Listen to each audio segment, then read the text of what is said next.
Hello, this is the voice of Stewart Pearce, and welcome to Deep Dialogues, a series of vital conversations that I have with global soul stewards from all over the world who provide us with an understanding of how we can create a new hierarchy of values that is absolutely significant at this unique time of becoming. I hope you enjoy, and thanks for listening.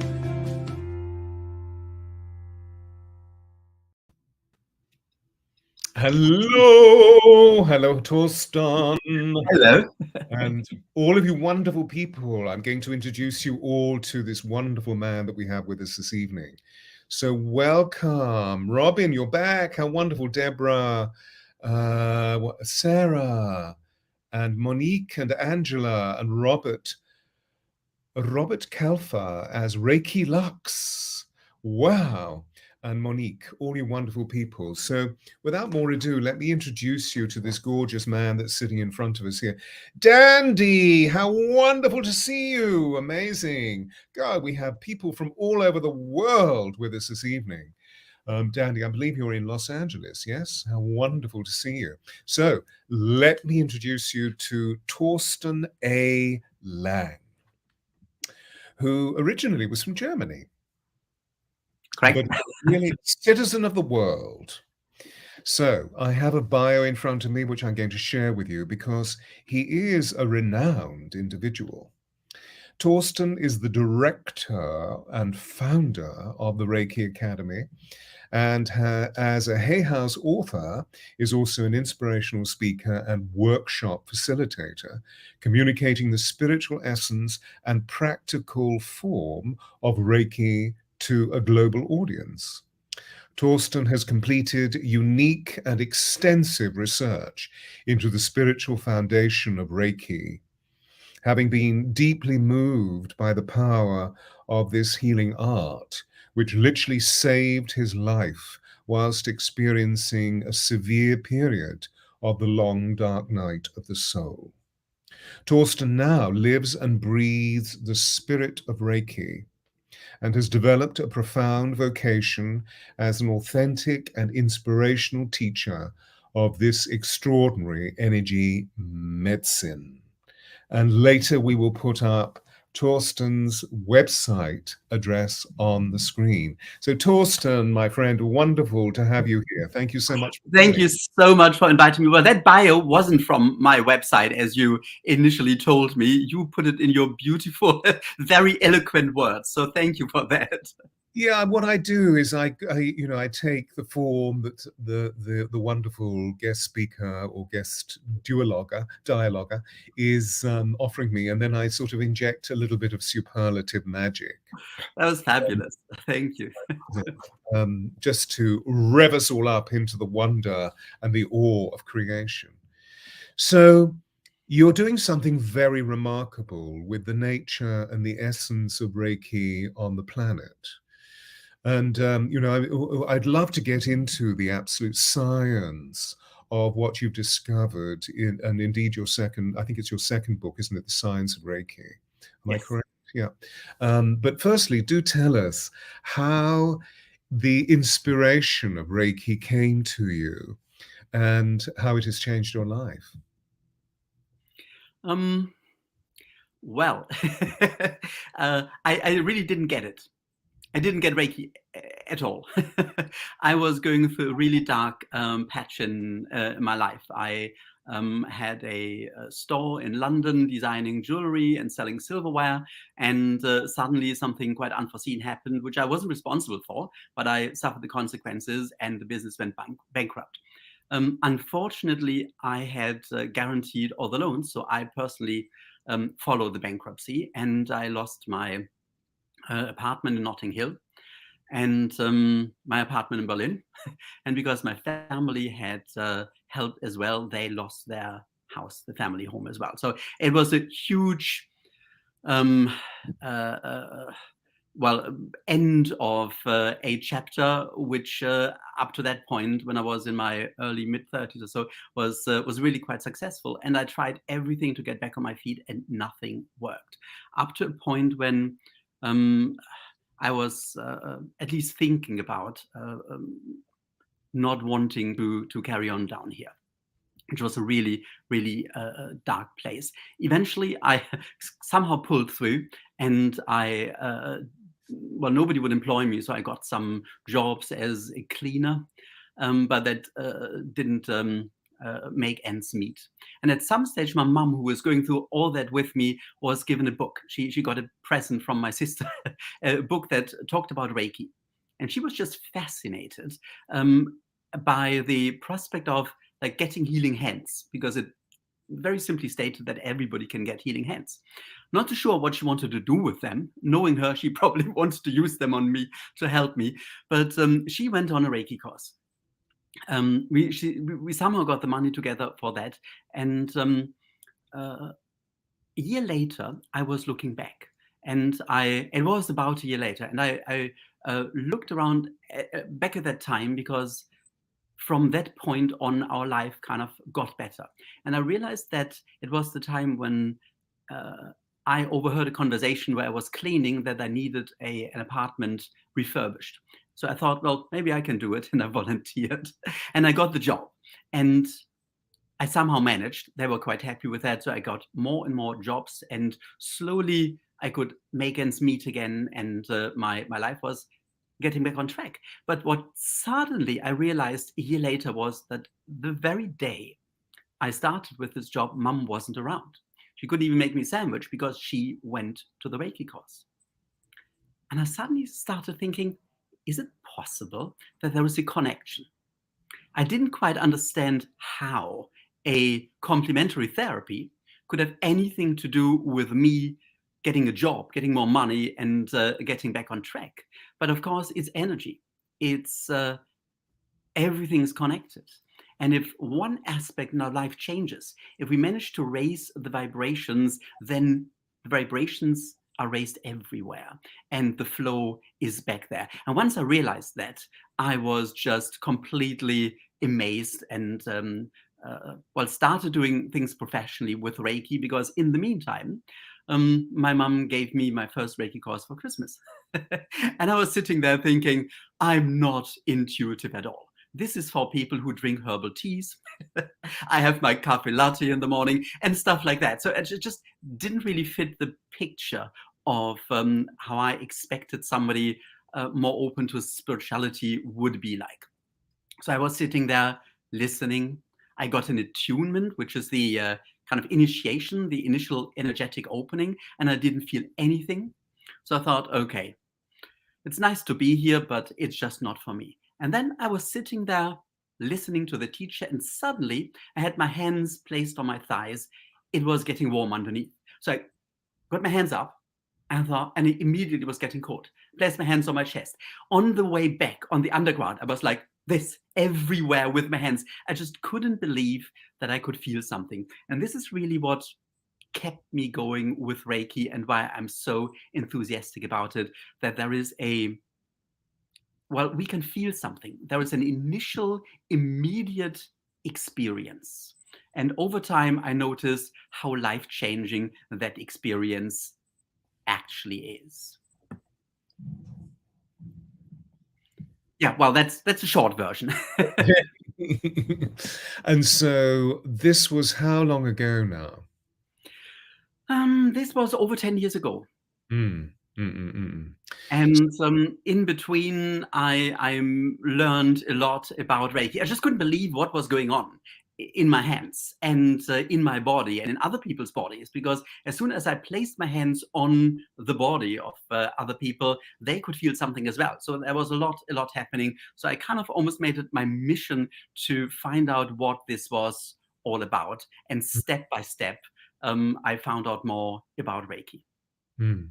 And so with this experience that you've had, now retrospectively evaluating that you've just described to us, the story that you've just given us, what was taking place during the initial awakening where you've begun? Do you need to get something?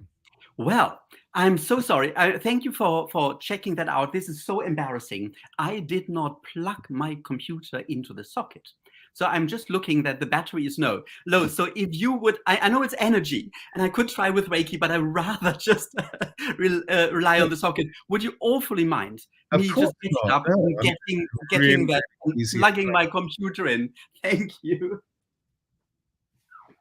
Plug it in. And so everybody, isn't that fascinating? While Torsten does this, there's a moral in the story, isn't there? Because in a moment, I know he's going to describe to us ways of being able to plug into the source, to plug into Reiki, just as our computers need to be plugged in, which indeed is what the work was all about yesterday. You know, of how can we be plugged into source, and therefore to electrify the biocircuitry of our beings, so that we become illumined beings, so that we become truly enlightened. So back to where we were. I think we found the theme, because that is really what Reiki feels to me, being plugged in. The thing was, I just didn't understand what I was plugged in, up to a point that it was just driving me mad, doing something that I could not explain properly to others. I mean, more and more, I resorted to not trying to explain at all. I just placed my hands and thought, well, just ask them. They wanted a little taster treatment. And as soon as I did, they could feel something. But being human, having an intellect, it's nice to make some sense of what we are actually doing. And that took quite a while. And when you say it took quite a while, meaning?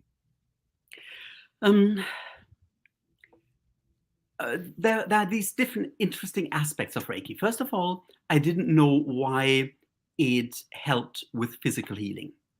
So it seems to promote physical healing. It's used in hospitals, it's used in private practice, it's used in the NHS, in American hospitals. I don't know how many. It's hundreds and hundreds of hospitals all over the world having Reiki practitioners in there, not just to lift the spirits and the atmosphere, but because people need less painkillers, people heal more quickly, and it's just having extraordinary results. In fact, just over a week ago, I bumped into the wife of my old neighbor here, where I've just moved back to in London.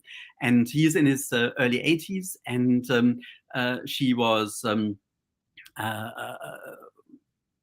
really quite lost. She didn't quite know what to do with him anymore, because he didn't want to see a doctor, but he had back pain and he had a fall, and it was really difficult. So I offered to give him some Reiki, and he is a dentist, or used to be a dentist. So he's very, very scientific. And had I told him anything about spirituality, about higher vibrations or whatever, he would immediately have closed himself off. So I just started with energy.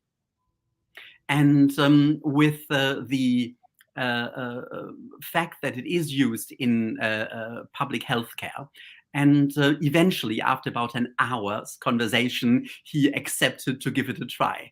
I wish I had taken a before and after picture of his expression. He said, "It's getting warm. It's really getting very warm where you place your hands." So now, a week later, he can move freely again. And it's just so wonderful, and it's fascinating to have this tool all the time there. But of course, I had no idea how this is remotely possible.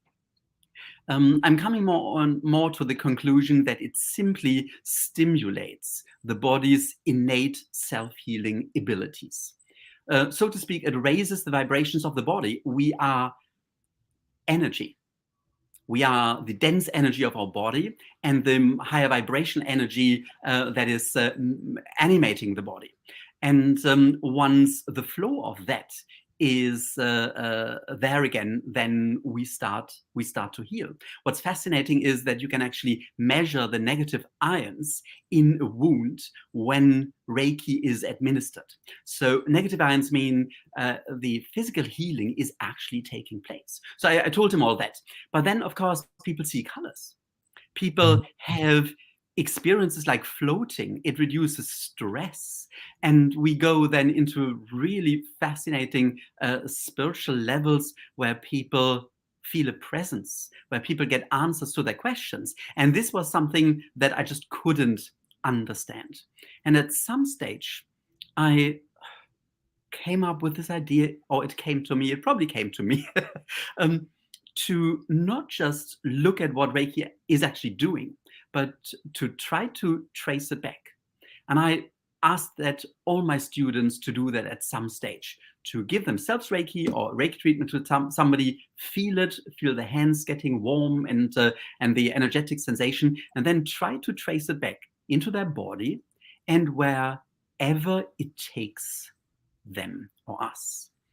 And this is just a very, very profound spiritual experience. It takes, well, when I do that, it takes me higher and higher to what I would describe as the source, not just of this healing energy, but of all energy, the source of the universe. We are starting talking about what you so beautifully put in the meditation earlier. We are starting to connect to the divine, to the source, or in fact, if people are not using such a spiritual or religious language, into quantum physics. The fact, the level where everything is connected. I always like to call Reiki applied quantum physics, because I feel that's really what we do. We are connecting in all directions with the people we give Reiki to, and to the source, all these higher vibrations in the universe. Fascinating. So we got there, because my experience has been for the last 30 something years of being in communion with a group of angels, which is an unusual pursuit in itself. But apropos what you were just sharing with us, so we're tuning into an energy that is supernatural, that we know the natural world in the way that we perceive it through our five senses, and we're waking to the sixth sense, that intuitive awareness, which we're also embracing in terms of what you're describing. But as soon as we actually awaken, we realize that there is another level of consciousness and another level of consciousness and another level of consciousness. So going right into the force energy, we move into a non-local, non-physical domain or expansity of force, which is the superposition for all things. Absolutely. And this is so exciting about Reiki, that it does both, and that you don't have to start with a belief in that. You have this experience of healing, and then you start naturally questioning and experiencing more. And the fact that everything is experiential, just the communion you mentioned, and I know about your unbelievable experience meeting the angels, seeing angels, and feeling this communion and getting messages, it's just privileged, blessed, what we're allowed to experience. And so what we're really saying is that it bypasses the intellect, and it takes us back into the original state of the fact that we're spiritual beings and having a human experience, and that anybody can actually feel this. What has been the most remarkable? I mean, you've told us this wonderful story about your neighbor, who is obviously an elderly gentleman, and thereby his body is beginning to feel the pressure of density through weight, space, and time. As we age, this happens. But what has that been the most extraordinary experience that you've had in healing, or have there been others where, genuinely speaking, there has been a supernatural witness within the healing? There have been some very interesting, certainly supernatural experiences. Just starting with something quite simple, but for most people, I suppose, until they experience it, very unbelievable. The fact that you can send Reiki over a distance. So normally you place your hands on your own or somebody else's body, or you just keep the hands slightly away. But you can also do that over a distance, and it doesn't matter which distance, how far. So it's now several years that a friend I went to school with, a girl, contacted me on, I think, Facebook it was at that time, because she knew that I was doing Reiki, and her husband had just been diagnosed with leukemia. And the doctors were very, very unsure whether he would actually make it. And she just asked whether I had any idea what else he could use, not thinking that I could do anything, because they were in Germany and I was in London. So I just told her that I could send him Reiki, and he should just give me a time. So she went back to him, a very down-to-earth person, teacher, who's football fan, just very kind of yeah, everything needed to be kind of tangible and scientifically explainable. And he said, well, 9 o'clock, when nobody is around anymore and I'm on my own in my bed in the hospital, then maybe Torsten can send me some Reiki, thinking that just the idea that I would try to do that and want to help would just be helpful. Half an hour later, he phoned his wife and said, I actually felt something. And he described it as almost like electric currents or shocks going through his body. And I think that was about a week after he had been admitted to hospital. And he said to her that this was the first time that he felt he could actually make it. So I sent him Reiki every single day. And what's so fascinating is that sometimes we get some intuitive ideas about a potential outcome or a person's life. So I had this idea, and that was in, I think, at the end of November or so, that he would be home for Christmas. So I tentatively told it to his wife, kind of not trying to raise expectations too much. But the doctors basically said he would need months and months in hospital. And about a week before Christmas, I went to Germany to see my family and went straight to the hospital and gave him Reiki treatments there. And 2 days before Christmas, we left hospital together. Wow. So the twist is he was allowed to go home because he had improved so much. And then straight after the new year, he was readmitted and had further treatments. So this is quite amazing. I had another experience in a hospital where a young man had like a blood clot in his veins, and that caused a whatever it was, some kind of stroke. So he was not responsive at all. He was completely kind of wired up there. And his girlfriend asked me whether there was anything I could do. And I tried to give him Reiki. I couldn't get through. I tried to find a connection. I couldn't feel a connection. And that was very, very weird. And at some stage, my kind of my gaze was kind of directed up a little bit, and I felt there was, I don't know if presence is the right word, something going on above him. And it felt as if the soul was kind of already about to leave the body. And I connected with this, and I felt that he hadn't made the decision yet whether to go back in his body or whether to move on. It very possibly would have meant permanent brain damage and being wheelchair bound for the rest of his life. And that was really, really interesting. So I asked his girlfriend. It was really, really difficult to relay that, of course, to that person. And I asked whether she followed a religion, and she said she was Hindu. So I thought, okay, that's helpful, because there is the awareness already that life is not just the one and only, but we have several of them. So I told her that I felt he just basically was in the process of making the decision. And then she told me later that his wife, she lived in India, and she came over, and he died the day after she had been able to say goodbye. So that was very, very fascinating, and for me very intense, the experience that healing doesn't always mean we get physically better or we have a much extended period of life left. But the realization that there's more to life, that life doesn't end with death, this is something that, in my experience, we inevitably conclude once we start using Reiki. And this makes it for me so powerful, because it is, I always say it's like proof in our hands of life after death. And my last book I called Proof of Reiki, Proof of Eternity. And I always ask Am I talking too much? I hope it's okay. I'm letting you, you know, because it's also beautifully coherent. And in a moment, I'll disturb you by asking a question. But no, I mean, it's just flowing beautifully. But I want found to it so come to the fascinating study- that people can. Yeah, sorry. I want to come to the study of your book in a moment, but just finish this part.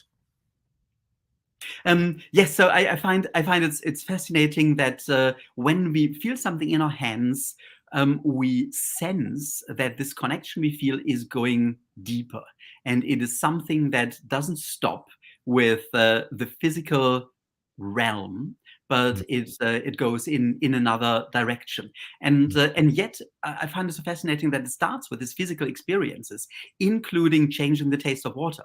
And I've done that with hundreds of thousands of Reiki students now, asking them to fill 2 glasses with tap water and just place their hands around one. I've actually got a glass here at the moment, so it looks completely silly placing the hands around a glass of water for 5 minutes, but fill 2, give Reiki only to 1, and then taste the difference. And so many people then gave that to friends and family, and the feedback is phenomenal.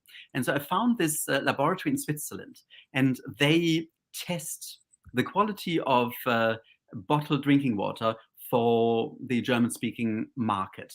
And they grade it from 1 to 6, with 1 being the best, natural, fresh mountain spring water, and 6 being the worst, almost undrinkable. And the Swiss tap water, I think, had a classification of 3.2 or 3.1, so pretty decent tap water. London tap water wasn't as good. And after an hour of Reiki, the quality moved to 2.1, which is the entry level of natural spring water.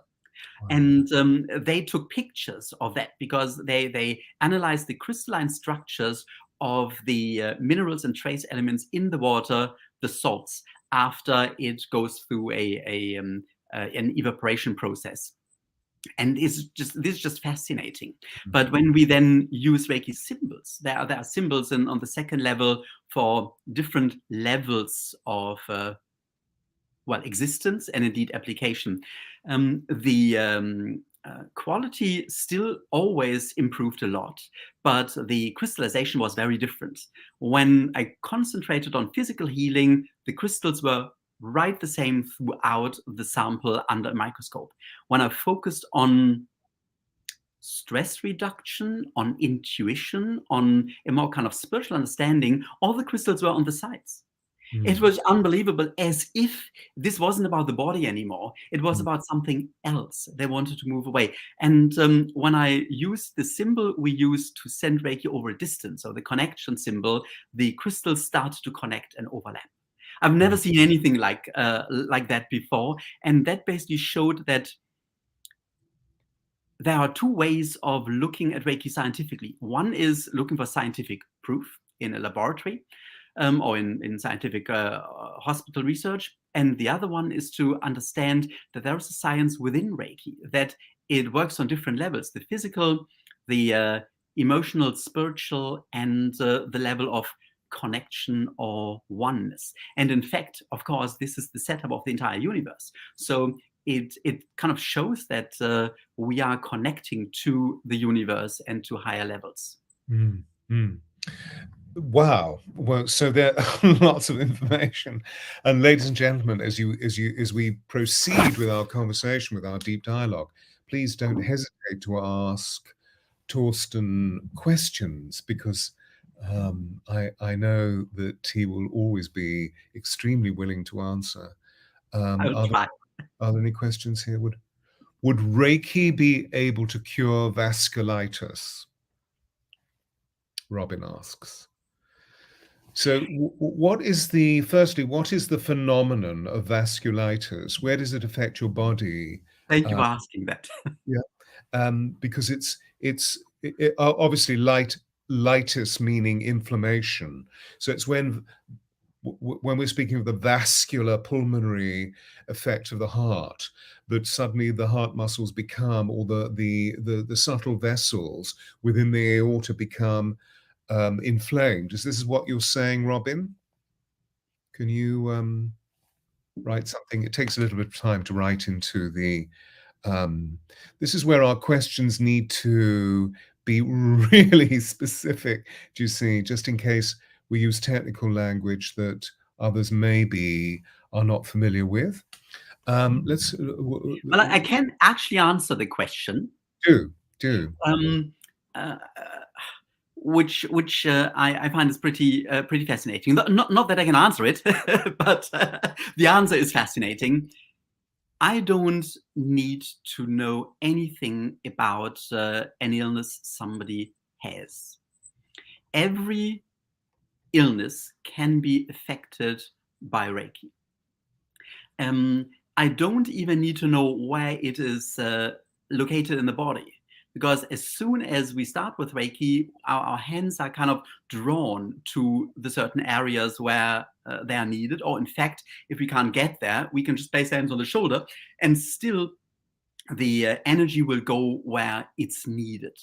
I also don't know what needs to be corrected. Don't need to know what needs to be corrected in the body, because I'm not correcting anything. I'm not doing anything. Reiki is doing by non-doing. I am basically just facilitating the opening to this higher vibration energy, and the energy will do whatever is needed and possible. And I know it sounds kind of very general now, but sometimes, of course, an illness is not just there to be cured, but there to change us. And whether the curing is part of the change, which hopefully often is, or whether this is not possible or even necessary, because the change is so profound and so important that on our personal, on our spiritual development journey, we really change. That may be the outcome. So I tend to find that even though in the vast majority of cases, clients or patients have enormous improvements in their conditions, they normally change their lives afterwards in one way or the other, whether they mend their relationship, or they change their career, or they simply see life differently. Now that this reasonably normal guy comes up with healing hands, of course, that should leave us changed, because it means that there is something else out there. Life is not as three-dimensional as we are used to, and this, of course, changes a lot. There may even be deeper questions, whether an illness is karmic, whether an illness is rooted in a traumatic experience. I tend to find that even these answers can come, and once they are brought in our awareness, we can start dealing with that, and then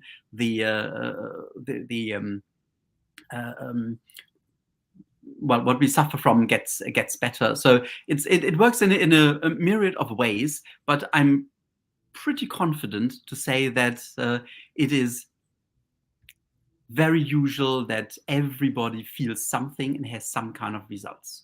So with respect to this particular illness, try it. That's all I can do, but I'm very, very certain it will improve, but I mustn't and I cannot guarantee curing. But I'm very certain it will get better, it will help.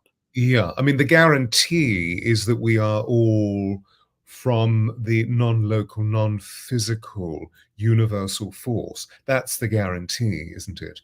And what we're really indicating is that slowly, through the field of quantum physics, this is actually being quantified by science in the way that, for example, the morphogenetic field was discovered by Rupert Sheldrake.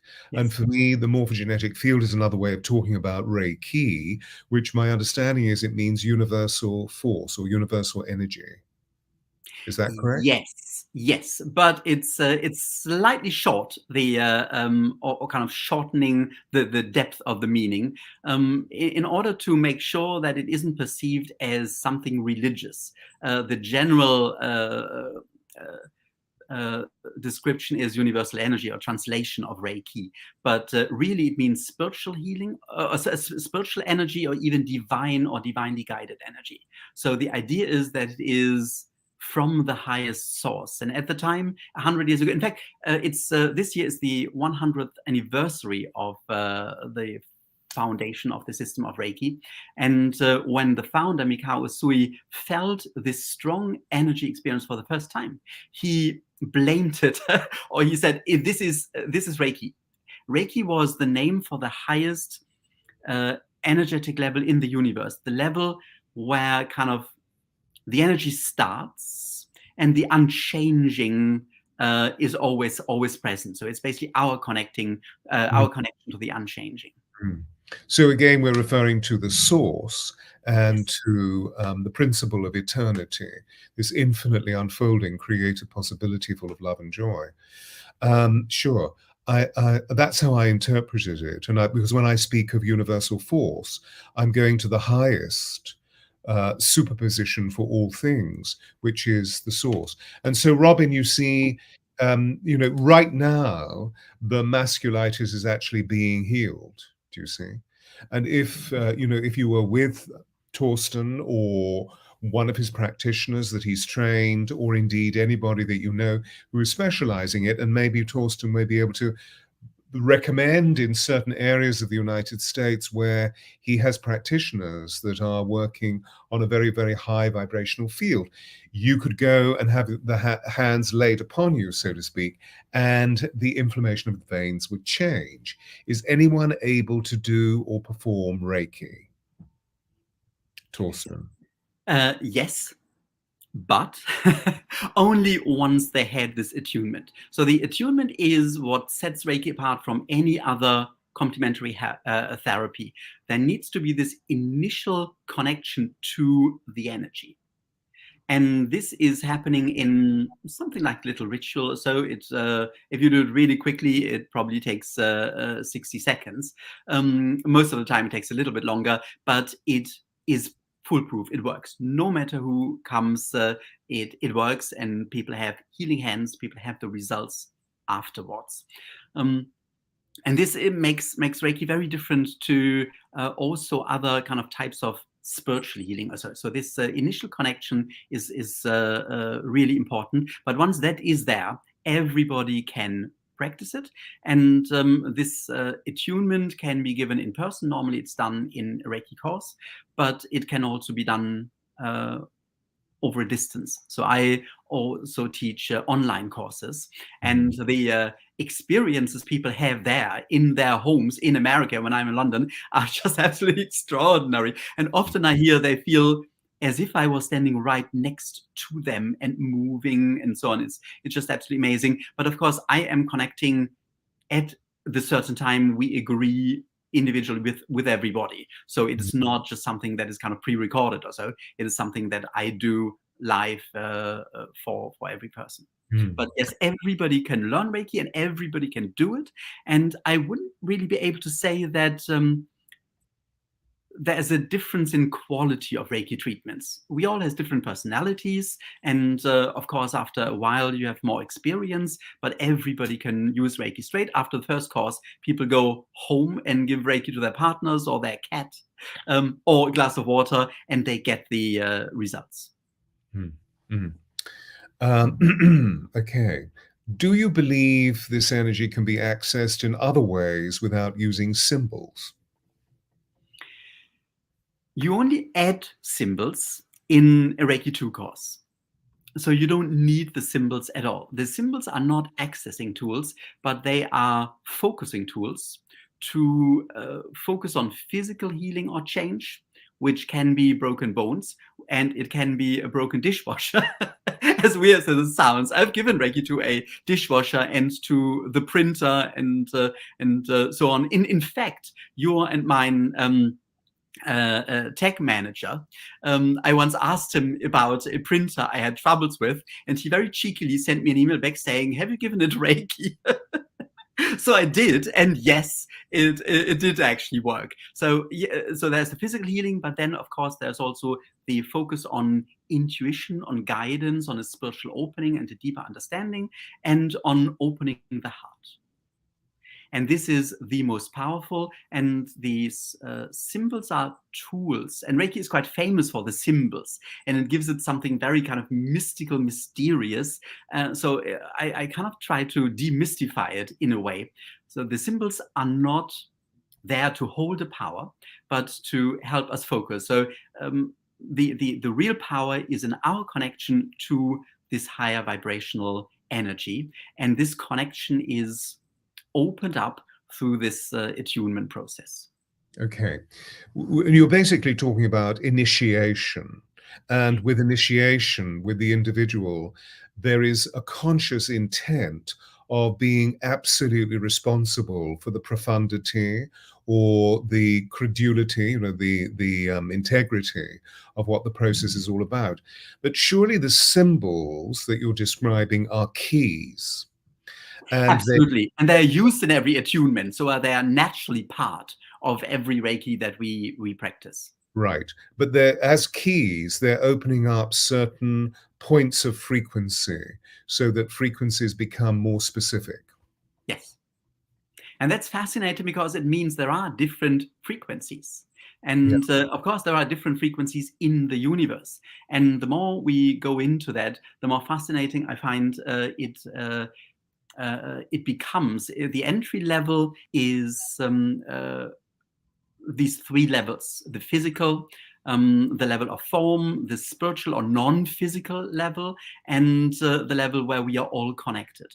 But when we go more intricately into that, and that basically came to me last year when I was in America for a few months and tried to work on a project, and nothing worked out.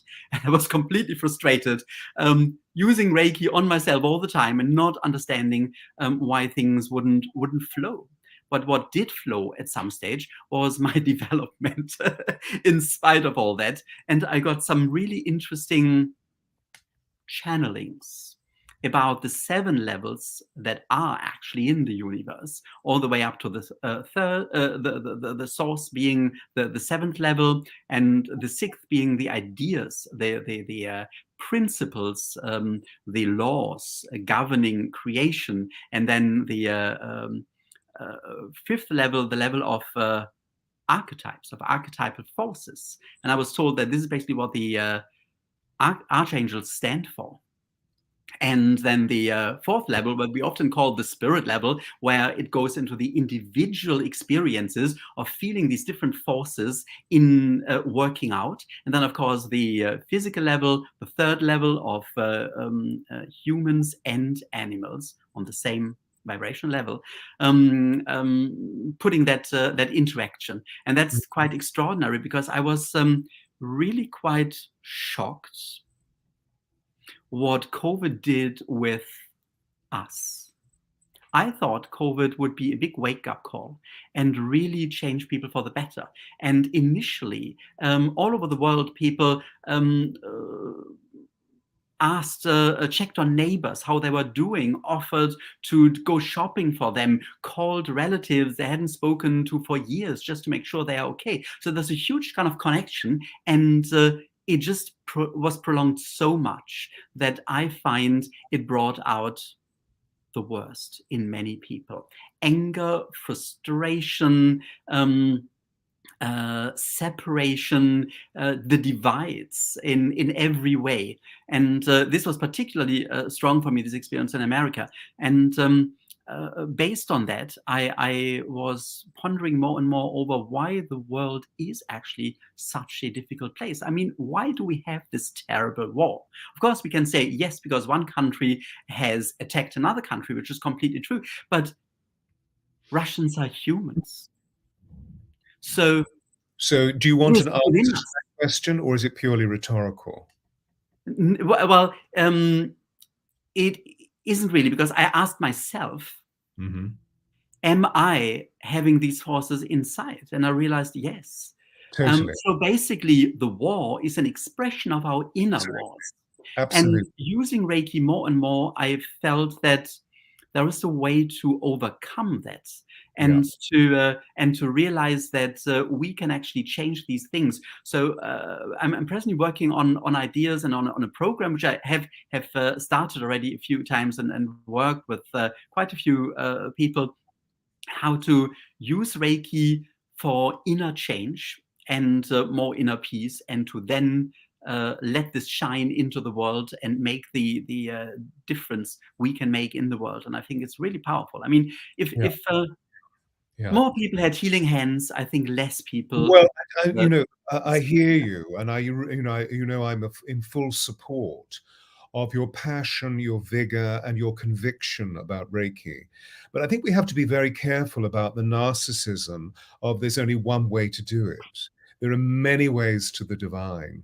And what's wonderful is that I believe you're describing what many of us are trying to discover through all the varying avenues or modalities of our experience. So, for example, if we just reflect back onto the statements you were just making about the anger, the dissipation, the division that you were seeing, this is all as a result of profound fear that COVID and the global, what people call the global lockdown, which I like to call the global pause, has shaken us into the conviction of mhm. where is our safety and where is our security? Most people feel very unsafe and very insecure.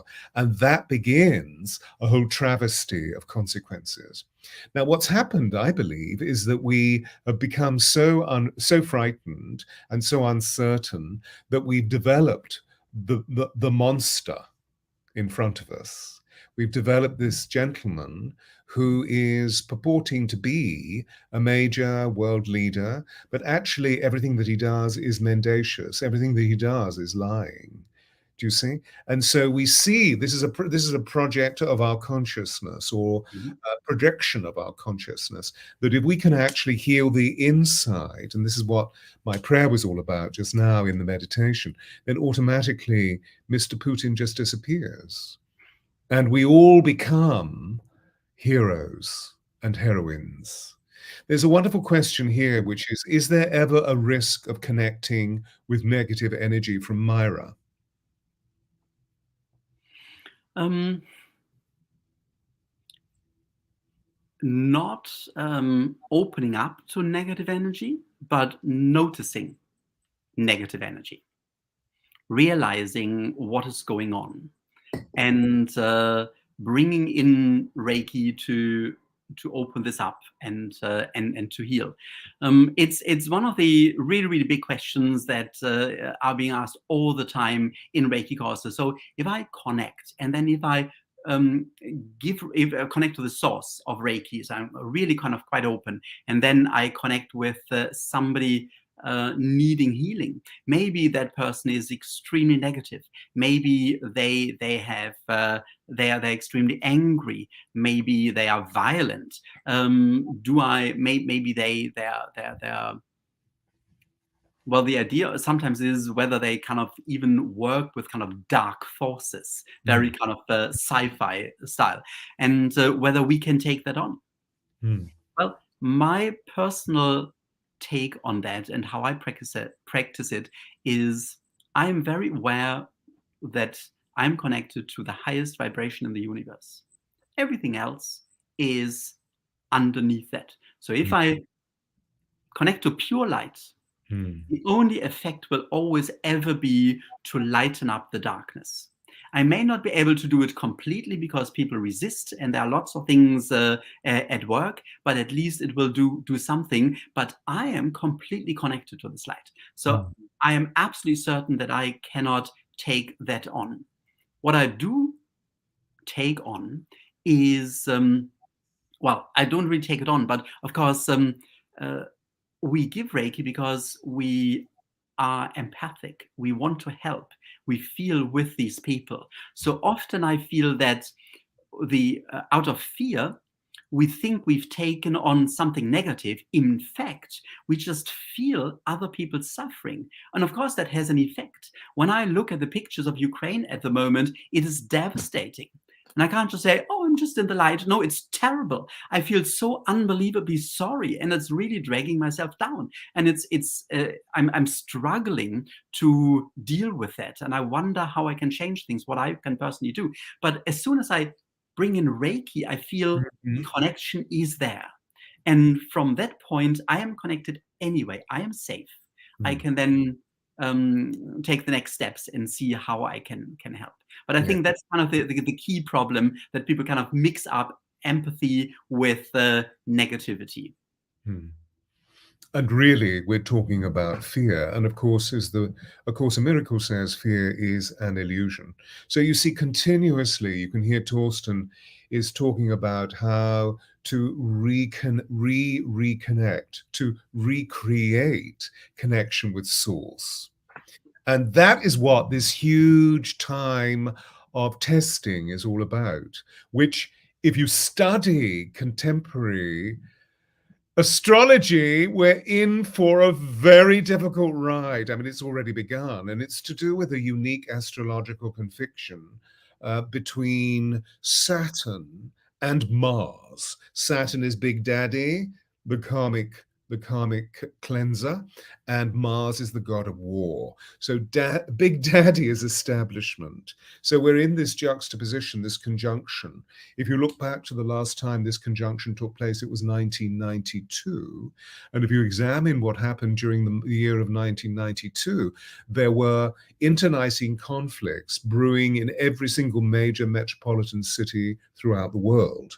They happen to be historically noted in Los Angeles, where a very humble African American gentleman was killed mercilessly by the police. And there were untold riots and looting all the way through Los Angeles that went on and on and on. I mean, Los Angeles was burning.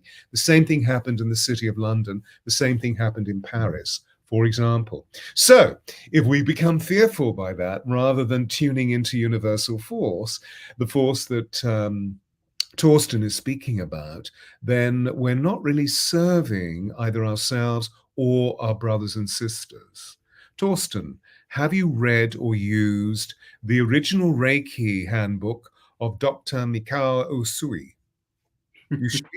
Usui? Yeah, well, it's uh, that's a difficult subject, because he did not write a handbook.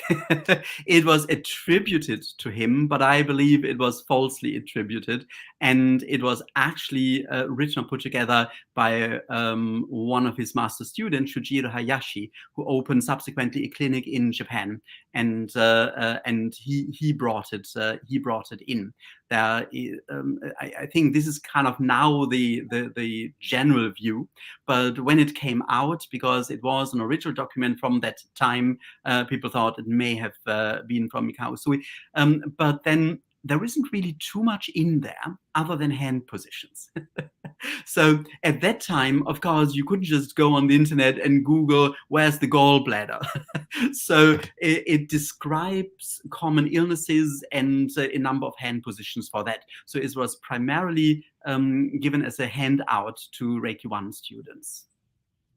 So it has its own contribution to our lives.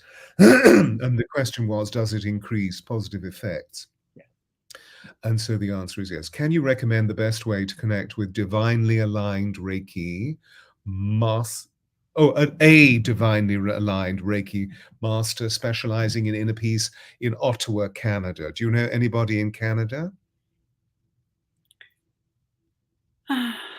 In Ottawa No. specifically? I don't think so. What I would suggest is to just set your intention.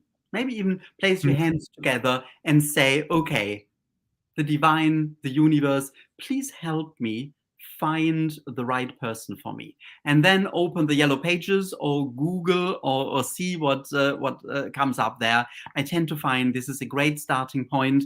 It also may mean that you start with one Reiki teacher and they take you to a certain point, and then you find somebody else and they take you further, or you have different Reiki teachers. So this is quite kind of mixed these days. You don't have to stick with one particular person. But I'm afraid I know that I have some students in Canada, especially doing my online courses, but I'm not aware, as far as I know, that there's somebody I know personally. But the extraordinary thing is that thought creates reality and feeling Yes. actualizes the manifestation. So, with all of this wonderful advice that you've just provided, particularly in this last moment of tune in, and the Reiki master will come to you in Ottawa.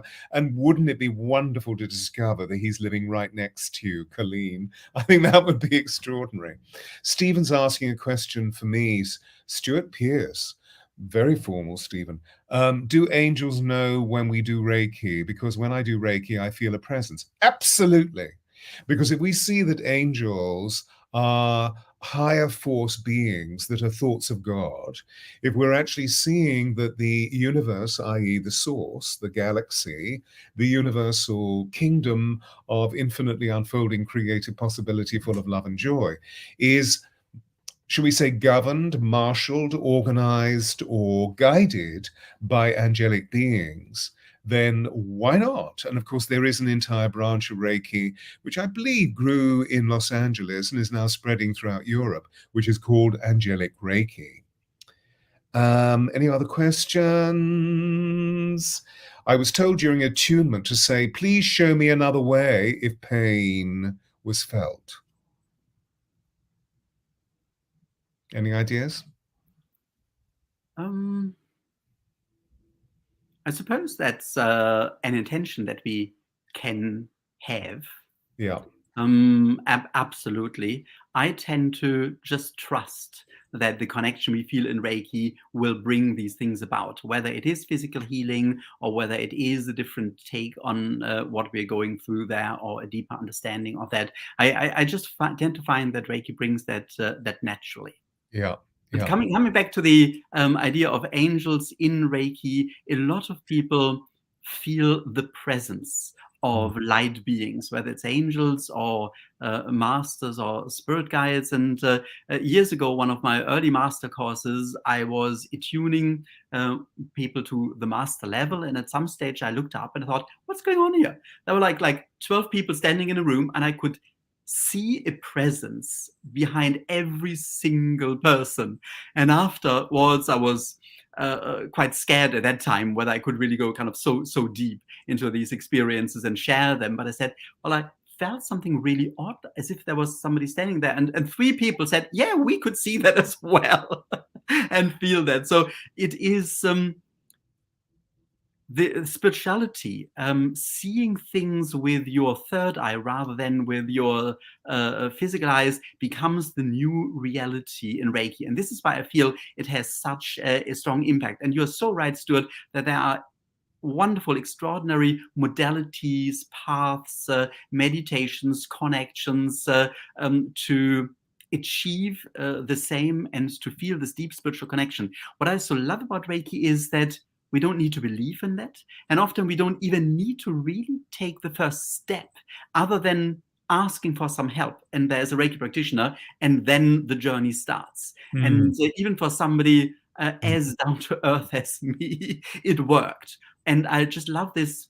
I really love this physical aspects, so that you can feel something. As soon as you place your hand on yourself or somebody else, it gets warm underneath. But the hands themselves do not get warm.